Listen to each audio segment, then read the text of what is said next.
Good afternoon, everyone. This is another episode of Family Wealth and Other Musings. I'm your host, Becky Easton, recording a little bit later today. Didn't quite get into my swing of the routine this morning, and we're still here this afternoon. So, still getting in every day so far.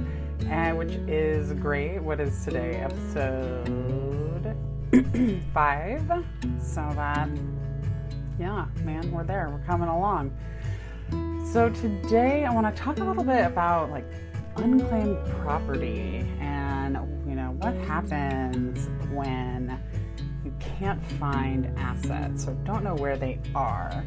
And this comes about because there are billions with a B of dollars sitting in the state departments of unclaimed property across the United States. And money ends up there for just a variety of reasons, like refunds sent to an old address or processed to a closed bank account or credit card, final paychecks you never picked up, a check you received but never cashed. And you actually, my lovely listener, might have some money waiting for you. And I send people to missingmoney.com all the time, and actually recently helped a friend claim over $800 of his that was just sitting there waiting. It was funny, we were actually set to go to lunch. I was finishing up working on a claim for another client for some missing money, and my friend walked up and I was like, oh hey, have you heard about this missing money thing? Have you ever looked up to see if you have anything? And he's like, oh no. So we pull it up just kind of as a joke, he's 40, how much missing money could you possibly have? And it turns out the answer was 5 accounts to the tune of over $800, I believe. So that was pretty amusing. I haven't looked out quite so much. I did claim a whole $2.54 from a utility company in Colorado from when I lived up there. So, it's $2.54 that I didn't have before then, right?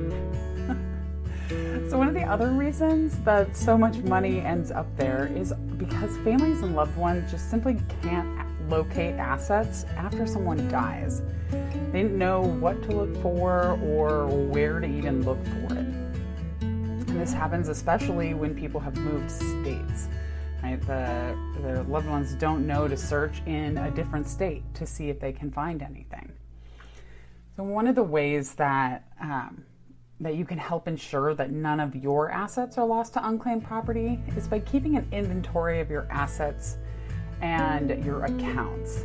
So keeping track of all of these assets while you're alive can be useful for many reasons. The first being that you just know what you have. You're organized, you can make better informed decisions on how to proceed with the money that you have in the bank, the savings that you have, the retirement savings that you have. If you don't really know what's there, then you can't make very good decisions about it. Then, should you ever be hospitalized and unable to communicate, your loved ones will know where to locate assets if needed. If they need to pay for things, they'll be able to find bank accounts. They will know what sort of life insurance premiums they will need to continue to pay. Because there's nothing worse than stories I hear from someone who has gone into the hospital for a significant period of time and they had life insurance, but those monthly premiums didn't get paid. And so unfortunately, when the family went to claim the life insurance after their loved one passed, it didn't get paid because unfortunately the premiums didn't get paid. And then also, speaking of life insurance, a lot more policies nowadays have living benefits to which you might be entitled so that you can use that money. You don't have to wait until you're dead to use that money. You can use it on health care, on anything. I was listening to a story recently about a client who had stage 4 cancer, was declining fairly quickly, and was able to access about $900,000 in his living benefits, and took his family on one last cruise, a nice vacation for all of them, so that they could have this one last amazing memory together. So it's not even, with certain policies, it's not even necessarily like it has to be for your health care. But if we don't know where these policies are, or even what company to call and ask if these living benefits are available, then you're not going to be able to use them. And then ultimately, at your death, an up-to-date inventory helps your successor trustee or personal representative gather your assets and distribute them more quickly. And one of the ways that my firm and any other personal family lawyer is going to assist you in putting together this inventory is through our pre-planning session homework. Your homework starts with your background information, as you might imagine. Demographics about you, and then, if applicable, about your spouse and your children. And then we ask you to think a bit about what's important to you when it comes to your planning and your family values. I've had people question why this section is important at all, because it certainly is different from what you would find on a typical estate planning intake questionnaire. In my role as a personal family lawyer and trusted advisor, I'm not simply looking to draft a set of documents for you that may or may not work when the time comes. In order to give you the best advice and guidance, I need to know what's important to you and what you care about. And next up, you prepare a summary of your assets. And this is the part that's going to help your family more than you know. You may be even pleasantly surprised at what you own when you put it all down on paper. This section can also serve as a checklist after you've prepared or updated your planning, so you know that you've touched every account and that it's owned correctly or has the correct beneficiaries listed. I want to invite you, my listener, to a training available online by my mentor, Katz. In addition to talking about the personal resource map, she covers the things you can do for yourself when it comes to legal planning and what you really want to talk to a lawyer about doing. And then at the end, she shares an in-depth guide about how to talk to your family members regarding potential incapacity or death, and how it would impact you if you did not know what they had, where it is, or how to access it. So you can register now to watch that for free at bit.ly/Easton Law PRM.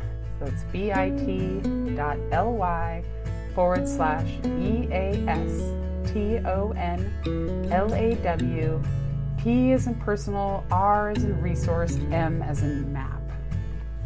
And so you can also get some additional information, schedule a call with me, or sign up for our weekly newsletter by going to our links page at bit.ly/Easton Law links. So same exact as the above, bit.ly/EASTONLAW, but instead of PRM, you're putting links, LINKS. So Family Wealth and Other Musings is now available for download on most platforms. So wherever you get your podcasts, you can find me, and you can forward me to your friends and invite them to listen as well.